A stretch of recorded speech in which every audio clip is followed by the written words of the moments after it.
Bonjour mes amis, bonjour à toutes et bonjour à tous, j'espère que vous allez bien, que la journée est bien commencée, nous sommes le 7 août 2025.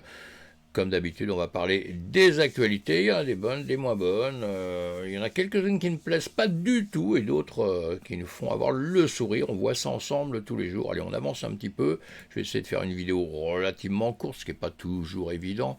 Vous me connaissez, j'ai besoin de parler, de dire ce que j'ai envie de dire, évidemment, c'est le but de cette chaîne.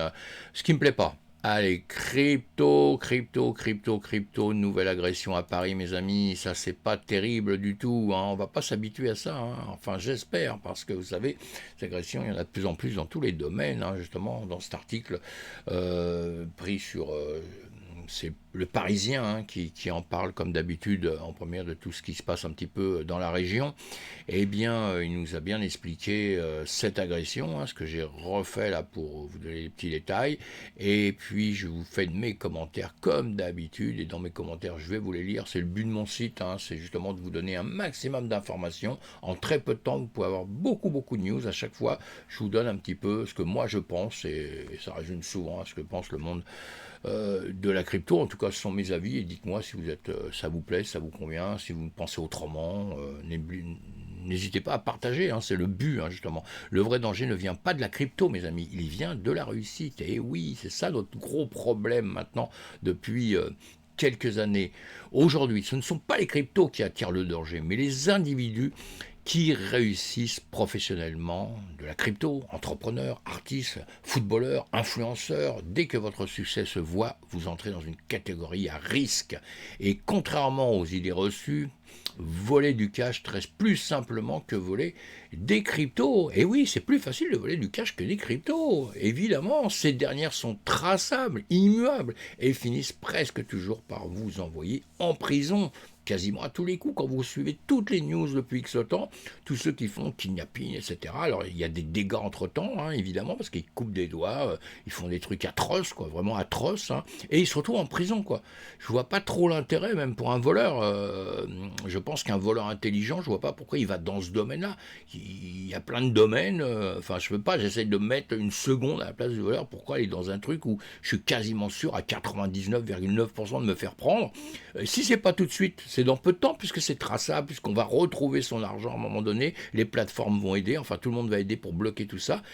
Donc je vois pas trop l'intérêt, hein, je vois pas l'intérêt de fuir le fiat, la crypto. Les bitcoiners, nous, on fuit le fiat, mais pour d'autres raisons. Et eux, je vois pas pourquoi ils fuiraient le fiat. Ils sont mieux dans le fiat que pas dans une fiat, hein, dans la monnaie fiat, la monnaie que tout le monde connaît, fiduciaire. Ils sont mieux là que dans la crypto-monnaie. Mais enfin bon, tout ça, je pense qu'ils le comprendront avec le temps. Et surtout que la crypto, entre nous et le bitcoin, qui est une monnaie, cette monnaie sert à des gens, mais pas simplement à des gens qui sont très riches. Bon, peut-être, il y en a certains, effectivement, qui ont commencé très tôt, qui ont eu la chance de pouvoir garder ça et puis de faire fortune et tout. Ces gens-là, ils sont au bout du monde, à droite, à gauche, souvent protégés. Après, vous avez des chefs d'entreprise qui restent chez nous, qui travaillent, et même s'ils ont un peu d'argent, bah, des chefs d'entreprise, il y en a un peu partout, et maintenant, ils sont ciblés en se disant, voilà, c'est eux, lui, il a de la crypto, donc il est milliardaire, donc il va pouvoir distribuer son argent comme ça, on va pouvoir lui piquer en 2 secondes. Non, c'est pas si simple, et c'est même très compliqué. Et moi, je vous dis que vous avez 99% de chance, si vous voulez voler à quelqu'un de sa crypto, bah, de vous retrouver en prison, hein, évidemment. Bon, enfin, donc ça peut pas être une news qui me faisait plaisir, hein, c'est pour ça que j'en parle un petit peu, j'ai un peu ça sur la patate, comme on dit, et c'est normal, hein, c'est normal. Même les voleurs, quand ils se font agresser par d'autres voleurs, ils sont pas contents, donc c'est normal que nous soyons pas contents de nous faire agresser. On n'est pas là pour se faire agresser, on est là pour parler de la crypto, on est là pour défendre un écosystème, et ceux qui sont dedans, bah, c'est comme s'ils ont du dollar, ils ont de l'euro, ils ont du rouble, ils ont de tout ce qu'on veut, bah, ils ont de la crypto, hein. Mais encore une fois, leur crypto, elle est traçable, tandis que le rouble qu'ils ont dans la poche, leur dollar, leur machin, bah, vous leur piquez, c'est pas traçable. Une fois que vous l'avez dans la poche, vous courez avec, on peut plus vous le prendre, tandis que le reste, eh bien, on va vous rechercher, et sur les blockchains, eh bien, on va vous retrouver et vous saisir. Voilà, allez, on avance. Quand même, il n'y a pas que ça comme mauvaise nouvelle, mais bon, on aimerait bien que ça arrive moins, hein, c'est pénible. Plein de news. Commencez le matin pour aller voir un petit peu ce qui se passe sur les marchés, puisque je vous fais des petites explications là-dessus en vous disant un petit peu l'état du marché. Je vous donne le prix du marché, hein, 114 712. Quand j'ai dit du marché, prix du Bitcoin en premier, hein, puisque pourquoi la crypto c'est bien, mais le Bitcoin c'est mieux, mes amis. Il faut jamais oublier ça, jamais oublier ça. Et bon, comme ça, vous faites le point, vous avez déjà le prix. Quelques heures après, vous regardez le marché. Si on regarde là, en 2 secondes, il en est où? Il est à 116 000. Eh oui, 117 000 presque. Ah très bien, j'avais pas vu. On revoit ça très rapidement ensemble juste après. Donc, le matin tôt, je vous donne l'heure à 8 heures ce matin, parce que je me suis levé un peu tard, il y avait un meet-up hier, tout ça, bon, on a traîné, etc. Donc j'ai fait ça un peu plus tard ce matin, mais 114 700, donc on est déjà à la hausse, on sait ça. Pour les altcoins, pareil, pour les cryptos, vous voyez, hein, l'Ethereum, pareil, en hausse, plus, BNP, Solana, X, RP, ils sont tous en plus, et il y en a d'autres hein, dans les altcoins, il y en a qu'on pété tout là, plus 291, plus 114. Alors ça, attention, on reçoit après un truc qui vient de faire plus 291. Moi, je serais vous, je l'achète pas tout de suite. Hein. Je ne l'achète pas tout de suite. Je m'y intéresse, j'essaie de voir ce que c'est. On parle des 100 premières cryptos normalement, hein, tout ça. Je ne traite que les 100 premières cryptos et on peut se retrouver après autre part et on peut parler du reste. Mais les 100 premières cryptos, il y a déjà largement de quoi faire hein, quand vous voyez hein, des chiffres comme ça. Mais bon, si vous rentrez là, vous allez perdre un peu d'argent juste après normalement. Hein. On en reparlera demain, après-demain et tout ça. Voilà, les gagnants on les a, les perdants on les a. Allez, tout ça pour le tour du marché, vous le faites. Et je vous fais un résumé aussi tradi, hein, évidemment, puisque je pense que si on veut pouvoir bien s'en sortir dans la crypto, il faut connaître la tradi. Si vous êtes trader, c'est indispensable de connaître ce qui se passe dans le mouvement. Hein, et je vous ai fait un petit récap, bref, à la fin. Ce début du 7 août donne l'image d'un marché qui avance prudemment, mais sûrement. Bitcoin joue un rôle de métronome. Les altcoins ne répondent pas par à coup, évidemment. Et les signaux techniques restent encourageants. Pourtant, la tension géopolitique et climatique mondiale pourrait à tout moment redistribuer les cartes. Je reste donc haussier, mais sélectif, avec un œil sur les supports clés et les volumes. La lumière est verte, mais on garde le pied près du frein. Bon, je vous ai dit ça ce matin à 8 heures, quand on voit le résultat tout de suite, bon, voilà, pour l'instant, c'est bon, tout va bien, dans le meilleur des mondes. Mais attention, c'est l'avenir qui peut parfois nous induire en erreur. Donc on va regarder tout de suite après. Alors des news, il y en a pas mal. Les news, vous voyez sur mon site, hein, on ne va pas tous les faire parce qu'il y en a trop. Alors news Bitcoin et Actu Crypto, on va aller voir l'Actu Crypto. Je vous fais un flash crypto là. Un flash crypto où comme ça en quelques minutes vous pouvez voir tout ce qui se passe dans l'écosystème hein, sur les stablecoins, sur les ETF, sur les fraudes, etc. Je vous classe tout ça et tout ça c'est classé avec moi les articles que je fais dans l'autre côté que vous retrouvez là si vous allez sur Actu Crypto, vous cliquez sur le premier hop, ici, vous avez, si ça veut bien sourire, voilà, et vous avez les articles que je vous crée avec les images, tout ça. Et après, comme il y a beaucoup de choses, évidemment, hein, on risque de jamais s'y retrouver.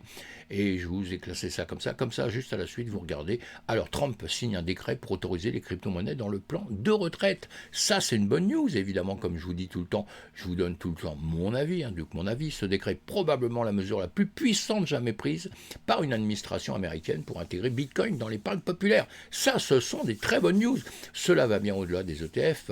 Permettre à des millions d'Américains d'investir une partie de leur retraite en Bitcoin, c'est ancrer l'actif dans le cœur du système, mes amis. Ce n'est pas une annonce cosmétique, c'est une bombe structurelle. Si elle est pleinement appliquée, cette politique pourrait déclencher une nouvelle vague de demandes institutionnelles. Cette fois, via les gestionnaires de fonds de retraite, c'est une reconnaissance implicite de Bitcoin comme actif stratégique à long terme. Je pense que ça, c'est vraiment la news, la dernière news qui a, ça fait vraiment plaisir. Hein. La SEC donne son feu vert au jalonnement liquide, on en a parlé un petit peu hier, hein, ce qui va arranger aussi l'écosystème. Donc vous voyez, tout ça, ça va très bien. Bon, après des fraudes, je vous l'ai dit tout à l'heure, Paris, une nouvelle agression, hein, vous pouvez les retrouver par ici, hein, il y a plusieurs liens pour retrouver toujours ça, mais là, vous les avez en liste suivie, on va dire, les uns derrière les autres.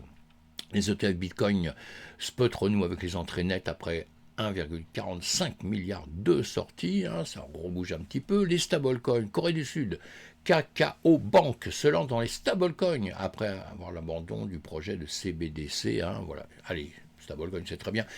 Trump, World Liberty Financial lance un programme de fidélité pour le stablecoin USD1. Voilà, bon, ce programme en fidélité façon 1000 aérien renforce le caractère marketing de WLFI, mais pose aussi une question de fond.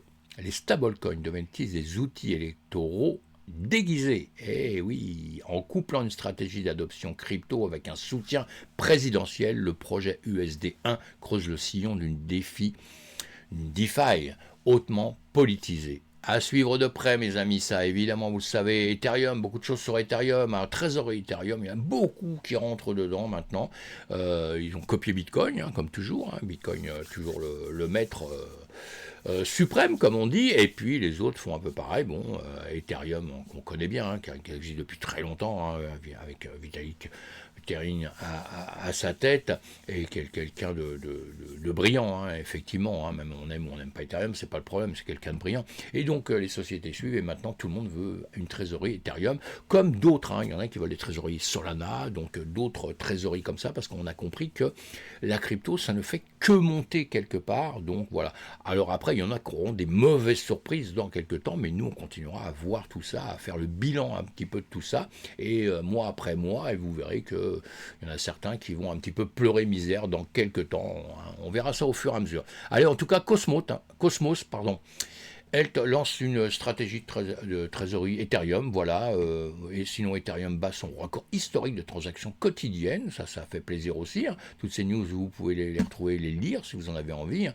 Volatilité du Bitcoin au plus bas depuis octobre 2023, malgré la hausse des prix. Cette chute de la volatilité en pleine hausse des prix est un signe de double lecture. D'un côté, le marché gagne en maturité, attirant des stratégies institutionnelles plus sophistiquées. De l'autre, ce calme apparent pourrait dissimuler une phase d'accumulation silencieuse avant un mouvement plus brutal. C'est ce que je pense. Il faudra surveiller de près tout réveil de la volatilité, surtout à l'approche d'échéances économiques majeures ou d'événements réglementaires aux États-Unis. Évidemment. Alors, les traders fuient, les institutions accumulent BTC et ETH, et tout ça, plein de petites news comme ça. En Web3, qu'est-ce que je peux vous dire? MetaMask intègre la blockchain Layer 1 et franchit le cap des 10 réseaux pris en charge. Bonne news. Hein, qu'est-ce qu'on a en levée de fonds aussi? Les levées de fonds, toujours intéressant les levées de fonds. Hein. Moi, je regarde ça depuis très longtemps parce que dans une levée de fonds, je regarde aussi qui rentre dans cette levée de fonds, qui mise ses billes, puisqu'il y a des gens qui sont beaucoup plus malins que nous, qui connaissent bien l'écosystème et qui suivent ça peut-être encore plus près que ce qu'on peut faire. Et quand une grosse société qui est puissante met des billes quelque part, ça peut être intéressant de suivre ce quelque part, quoi, vous voyez. Donc, voilà, bon entendeur. Salut, l'Asie, Pékin, WorldCoin. Ça, on l'a dit, je pense hier, peut-être pas, je me rappelle plus. WorldCoin, dangereux pour la sécurité nationale. Ah, oui, mais je crois qu'on en a déjà parlé, donc on va pas revenir dessus. On va faire un petit tour sur Bitcoin. Allez, Bitcoin, l'actualité Bitcoin. Alors pareil, hein, sur l'actualité Bitcoin, je vous ai fait aussi. Après, je répéterai pas de ça tout le temps. Hein, c'est à vous d'aller sur le site, de chercher un petit peu hein, avec tous les articles que je vous écris, hein, que ce soit Flash Actu, politique, dernière actu Bitcoin, acquisition et des visions, voilà, actualité, sécurité Bitcoin. Enfin, vous voyez, hein, il y a vraiment de quoi faire. Vous avez de quoi chercher. Et si vous voulez plus simplement les avoir à la suite comme ça, je vous ai fait 24 heures d'actu Bitcoin. Parce qu'après, vous retrouvez aussi à d'autres endroits les actus. Je vous ferai voir au fur et à mesure. Pas trop vous saouler avec ça. En tout cas, politique. Tornado Cash. Eh oui, Roman Storm reconnu coupable. Alors ça, c'est quand même un grand coup. Bon, il n'est pas reconnu coupable pour tout, mais il y a quand même un mauvais coup, quoi qu'il soit. On pensait qu'il allait peut-être être affranchi complètement, etc. Et c'est pas vraiment ça. Hein. Je vous donne mon avis. Hein, ce verdict partiel laisse un goût amer. D'un côté, Roman Storm échappe pour l'instant aux chefs d'accusation les plus graves, blanchiment d'argent et sanctions. De l'autre, il est tout de même reconnu coupable pour avoir mis à disposition un outil logiciel. Ça, c'est grave, sans qu'il soit prouvé qu'il ait directement participé au délit commis via Tornado Cash. Ça, c'est très grave. Je pense que c'est une situation très, très grave. Ce procès devient un procédé structurant. Les développeurs de logiciels open source peuvent-ils être tenus pénalement responsables des usages malveillants de leurs outils? Ça me paraît impossible. Ce verdict indique que les outils, dans certains cas, c'est une menace directe pour la souveraineté logicielle et l'innovation dans la DeFi. Mais oui, hein, mais ce n'est pas fini. L'appel à venir pourrait inverser la tendance et, espérons-le, forcer un débat juridique et politique plus profond sur la responsabilité des créateurs d'outils décentralisés, bien sûr. Quoi qu'il arrive, cette affaire montre que l'environnement réglementaire autour de la confidentialité, oui, j'ai réussi, dans les cryptos devient de plus en plus hostile et que le défenseur de logiciels libres devient une bataille essentielle pour l'avenir du Bitcoin et la finance décentralisée. Et oui, point à la ligne, allez, on passe à autre chose. Mais vous voyez que ça, c'est quand même important, hein, ça me tient aussi un petit peu à cœur, ça. Acacia Research lance une stratégie de prêt commercial garanti en Bitcoin. Ça, c'est pareil, c'est bien, bien, bien. On a vraiment un écosystème qui avance, hein, qui avance, qui avance. Alors, je comprends pas, on a encore beaucoup de gens qui ont peur, voilà, qui ont des doutes, des machins. Quand on voit tout ça, regardez, je vous ai fait aussi, vous avez une session sur mon site où acquisition Bitcoin. Quand vous regardez tous ceux qui rentrent dedans, tous les gens qui rentrent dedans, mais c'est de la folie quoi.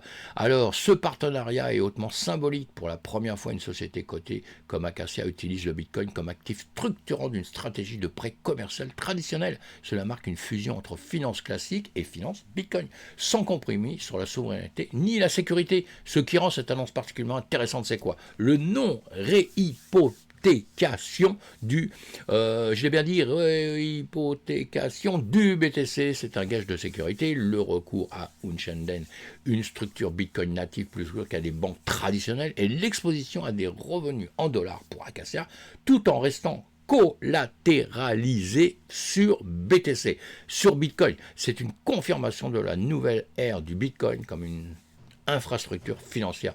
De plus en plus d'institutions cherchent à explorer sa liquidité, sa transparence et sa résilience à la censure sans nécessairement en vendre en seul Satoshi. Le Satoshi, le petit Satoshi, hein, c'est le petit du Bitcoin, mes amis. Hein. L'arrivée d'Acacia dans ce domaine envoie un signal fort. Le Bitcoin est prêt à sécuriser du crédit commercial à l'échelle mondiale. Ça, c'est une bonne news aussi. Je vous ai dit qu'aujourd'hui, il y avait quand même des bonnes news, quoi. Il y a quand même des bonnes news. Hein. Alors, encore une fois, pour ceux qui craignent sur l'avenir, vraiment, vraiment, faites un effort de compréhension, mes amis. Allez, actualité ETF Bitcoin, les ETF Bitcoin Spot enregistrent 91,5 millions d'entrées près en 4 jours, donc tout ça, ça va bien. Levée de fonds, le projet Bitcoin DeFi Boss Bob lève 9,5 millions de dollars pour bâtir une passerelle vers la DeFi sur Bitcoin. Et voilà, des bonnes choses. Minage. On a de grosses sociétés là qui, alors eux, sont pas mal. Hein. Ils sont pas mal, je vais vous dire pourquoi. Regardez, ils prennent bitcoin.jp, Japon évidemment, vous l'aurez compris. Hein. Il y en a qui ont pris bitcoin.fr. Qu'est-ce qu'on les envie, hein. On connaît bien un petit salut justement à bitcoin.fr. Et voilà, et pour bitcoin.j, voilà, le Japon devient la tête de pont asiatique de Bacta. Cette acquisition est... Alors bon, je ne vous ai pas dit le début, hein, mais voilà, hein, c'est ça. Hein, c'est Bacta Holding frappe fort avec l'annonce de l'acquisition d'environ 30% des actions de la société japonaise Marusho Ota. L'opération marque le début officiel de sa stratégie multinationale en matière de trésorerie Bitcoin. Voilà, et donc après je vous ai fait un petit commentaire. Cette acquisition est haute stratégie pour BAC. D'abord, elle permet d'établir une présence directe au Japon, l'un des rares pays où la réglementation sur Bitcoin est à la fois mature, stable et favorable aux entreprises. Ensuite, elle fournit à BAC un véhicule coté en bourse pour tester, visiter et exporter son modèle de trésorerie Bitcoin. Voilà, le choix du nom Bitcoin.j n'est pas anodin, évidemment. Il s'agit d'une position marketing fort, presque institutionnelle, qui associe le Japon à Bitcoin dans l'esprit du public. Cela pourrait accélérer l'adoption du BTC aux entreprises dans ce pays. Et je crois que c'est bien parti, ils sont bien partis hein, quand même. Les Japonais sont quand même costauds, hein. Les Asiatiques sont costauds. Hein. Moi j'attends encore une fois que la Chine rentre vraiment dans cette course. On est toujours en train de dire, ouais ils interdisent, mais il y a un moment ils vont rentrer vraiment dans la course très fort, hein, même s'ils y sont déjà, hein, mais ils vont rentrer un jour dans la course vraiment fortement. Et là ça va peut-être changer pas mal de choses. Hein. Voilà, bon le mineur Irène dépasse Mara, ça c'est toujours bien. Après Bitcoin en zone d'indécision, les détenteurs à court terme sous pression.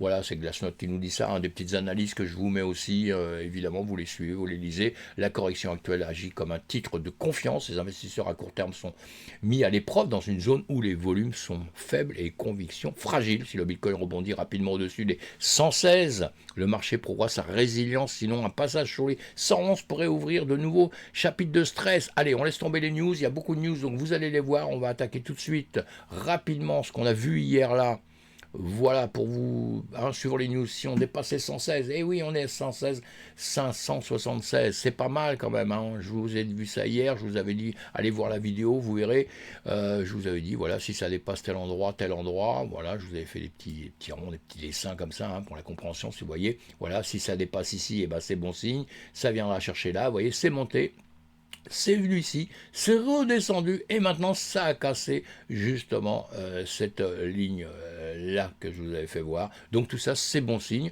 On va repartir justement très très rapidement pour pas vous effacer ce que je vous avais fait là. On va le garder ça, mais on va créer une copie. Allez, on va créer une copie. Allez, voilà, copie pour copie. Comme ça, ce qu'on va faire, on va repartir tout ça. On va effacer un petit peu tous nos petits dessins, parce qu'il y en a trop là, on va voilà, allez, on fait ça par zéro en journée, cher BTC, comme ça pour faire le point très rapidement, mais on va revenir vite fait sur quelque chose ici, très important, allez voir ça tous les matins, hein, je ne veux pas vous le répéter tout le temps, mais carte thermique, ça vous donne des idées un petit peu, vous voyez là, on est bien vert, hein, en 24 heures, c'est pas mal, hein.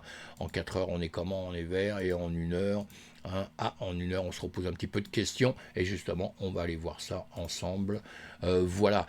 Là, vous voyez, je vous en ai parlé aussi, on avait un gap ici, on était venu le récupérer, hier on était en cette zone, et maintenant on le casse au-dessus, vous voyez, bon signe, hein. Bon signe, on repart avec une bonne mèche, là, hein, une bonne mèche en 4 heures, hein, en 1 heure de temps, vous voyez, on a un marché qui repart. Il a récupéré les plus hauts actuellement par ici, vous voyez, mes pointillés bleus, hein, voilà, et quand on regarde, eh bien, le S&P 500, bah, écoutez, entre nous, il fait à peu près pareil, hein, il regrimpe, le Nasdaq, bah, il va bien aussi, et l'or, lui, bon, en ce moment, il se pose des questions un petit peu, il sait pas, il se dit peut-être que je vais laisser la chance à BTC, peut-être on va moins investir un peu dans l'or et on va partir un petit peu sur le Bitcoin, hein. J'attends le moment où ça va vraiment arriver, ça.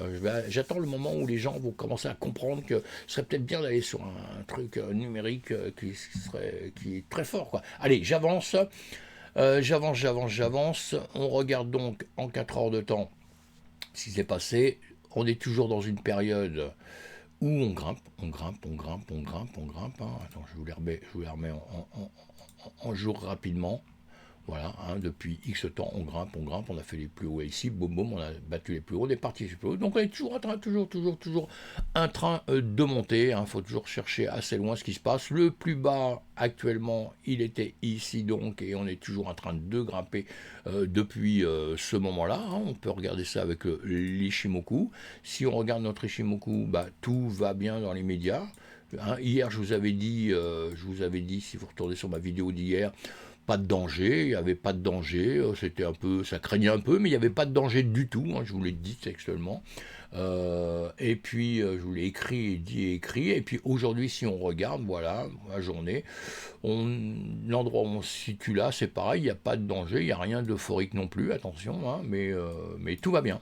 Hein, tout est bon signe, on est en train de passer le nuage ici, mais attention, là on n'a pas passé le nuage, ici on est dedans, enfin vous voyez, bon allez, on va pas faire un cours sur les Shimoku tout de suite, mais tout va bien dans le meilleur des mondes, dans l'immédiat.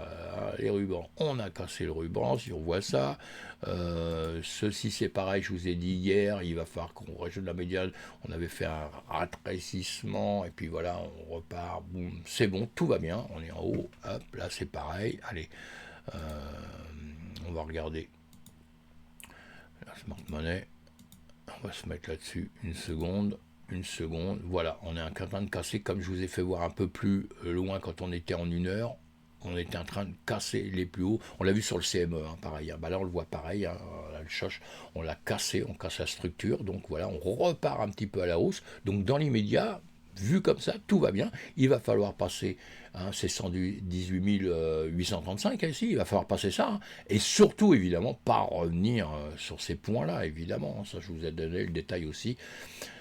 Sur le matin quand je vous fais le point sur les marchés. Voilà. Et sinon, qu'est-ce qu'on voit ici? On a quand même, attention, hein, des plus hauts. Je vais enlever tout ça, je vais vous faire voir autre chose. C'est ce que je voulais faire, justement, en faisant ça. Ce que vous devez apprendre à faire et faire impérativement. Vous prenez les plus hauts, voilà, hop, vous prenez votre plus haut et vous tirez une ligne. Et dans la ligne, alors normalement, vous prenez plus bas, plus bas, plus bas, Hop, là ici, bon, on a une petite période où on ne savait plus trop ce qu'on faisait, donc on est revenu à peu près à ces niveaux, mais le plus bas est quand même ici, et après le plus bas est quand même ici, vous voyez, voilà, on a ça. Et là, ce qu'on va faire, hein, pour faire du simple, on va le tirer sur la droite. Mince, qu'est-ce que je suis en train de faire là? Des conneries, c'est pas ce que je voulais faire. Voilà, on va cloner. Ouais, j'ai un trou de mémoire dans ce goût, c'est grave ça. Bon, allez, pas grave. Voilà, voilà. On fait ça en gros. Oui, c'est tout à fait aussi bien. Je sais pas pourquoi je voulais faire autrement. Donc, ici, vous voyez, on va avoir cette zone à passer. Attention, on est en 4 heures. Donc, maintenant, la rigolade. Et c'est pas une rigolade, il va falloir passer cette zone ici. Parce que ici, on peut être rejeté et boum, revenir dans les endroits dans ce qu'on ne veut pas faire. On n'oublie pas. Hein. Alors, comme je vous ai dit, il est de plus en plus bas, donc c'est toujours pas grandiose. Hein. Il faut casser ce niveau-là. Même là, on vient de casser la structure à ce niveau-ci, c'est bien, mais maintenant, il va falloir casser au-dessus. Il faut casser au-dessus. Vous voyez, il va falloir, vous voyez, bon, on a des zones en plus hein, qui vont peut-être nous faire aller beaucoup plus vite, comme cette zone rouge ici que vous voyez, là ça peut nous pousser un petit peu vers le nord, hein, mais il faut vraiment aller atterrir plus haut, quoi. Vraiment, il y a, voilà. Et ça va se faire tout seul. Voilà, en 1 heure de temps, pas vous dire grand-chose, puisque bon, on va pas passer plus de temps, sinon après, c'est pas bon. Vous voyez, on le voit, hein, ce que je vous ai dessiné en 4 heures. Alors, encore une fois, j'ai fait ça exprès pour vous dire, allez toujours voir en unité de temps très long. Ne commencez pas votre trading le matin, ne commencez pas à regarder vos graphiques en un quart d'heure, en 15 minutes, ou des trucs comme ça, parce que là, vous allez vous faire plomber à tous les coups. C'est pas parce que vous le voyez monter en 15 minutes que va s'arranger, parce que vous avez compris que chaque bougie représente des unités de temps longues. Là, vous voyez, nous sommes en 1 heure de temps. Cette bougie en 1 heure, bah, si on la met en 5 minutes, elle fait un certain travail. Vous voyez, en 5 minutes, on la voit, elle grimpe, elle ralentit, elle remonte, puisqu'on a vu qu'elle grimpait. Hein, mais vous voyez, ça se, comment dire, ça se divise après en unités de temps, on l'a bien compris. Alors quand vous regardez en 4 heures, vous ne voyez pas les choses pareilles. Hein. Quand vous regardez en journée, vous ne voyez plus les choses pareilles. Mais le résultat est le même. C'est plus haut qu'on s'est tracé, il faut les passer. Donc ça, c'est un point, un indicateur pour vous une indication tout au moins pour vous qui est très très très important. Plus important que d'aller chercher, je sais pas, une tonne de trucs dans tous les sens, comme je vois tout le monde chercher des trucs très simples. Quand on trade, vous savez, le trading, c'est très très simple. Il faut surtout aller récupérer tout de suite vos plus hauts et vos plus bas, et il faut vous occuper de ça. Après, vous pouvez mettre autour de ça tout ce que vous voulez qui vont vous aider. La MA, c'est important aussi, hein, parce que on voit quand on met la MA 200 comme ça, que on peut très bien, dans quelques temps, revenir la rechercher. Parce que vous voyez, mais la MA, faut pas oublier qu'elle monte tout le temps. Hein, attention, hein, elle n'est pas en train de descendre comme ça. Si elle descend comme ça, il y a inquiétude là. Hein. Mais vous voyez, quand ça grimpe, bah, parfois on va faire des plus hauts, puis après on revient dessus. Voilà, on va retracer dessus, on va repartir, puis on revient dessus. Donc là, qu'est-ce qu'on voit en journée? Bah, on est là, mais bon, soit on casse ici, on va rechercher les 123 000 rapidement, et je l'espère, hein, ces 123 000 dont je vous parle moi depuis très très longtemps. Hein. Ici, vous voyez, hein, on les a fait, hein, parce que ça y est, on est venu quasiment toucher, je vous avais dit ça au mois d'août, on est venu les toucher ici, donc maintenant, de toute façon, qu'il arrive quoi que ce soit, ce qu'on avait dit là, ça c'est fait. Maintenant, ce qui nous intéresse, c'est ce qui se passe justement après, ce qu'on voit maintenant. Donc maintenant, il faut toucher les 123 000 ici, il faut vraiment aller les passer, ou sinon, on a une grande chance de redescendre pour aller récupérer hein, cette 200 qui va grimper gentiment. Hein. Voilà, bon, voilà, encore une fois, je vais vous remettre l'Ishimoku. Voilà ce que je vous avais dit tout à l'heure. Vous voyez, avec le tracé, on est entre les deux ici, on est vraiment en train de réfléchir. Comme je l'ai dit, simplement cette ligne-là, ça vous donne tout quasiment. Ce que vous allez voir, dès qu'on va la dépasser, ça va tout changer. Vous allez voir vos lignes qui vont passer au-dessus, etc. Suivez ce niveau ici. Très important, voilà. Ça va vous donner ce qui va se passer dans les heures à venir. Voilà mes amis, c'est tout pour tout de suite. Hein. On se retrouve sinon, peut-être pas encore après les vacances, on se retrouvera l'après-midi où là je vous donnerai des précisions, plus de choses beaucoup plus précises. Là j'essaie d'aller vite, donc de ne pas rentrer dans les détails, parce que moi je me perds dans les détails après et ça peut durer très longtemps. C'est pour ça que j'évite certaines choses à raconter qui ne servent pas à grand chose. Hein. Voyez juste ce point-là, si ça dépasse ça, c'est bien. À part un petit pullback, tout ça, mais c'est bien, ce sera très bien. À plus tard, bye bye, faites attention à vous, et puis comme on dit, puisque nous sommes dans un monde qui craint tout le temps. Sortez couverts, quoi. Hein. Attention à vous, bye bye, ciao.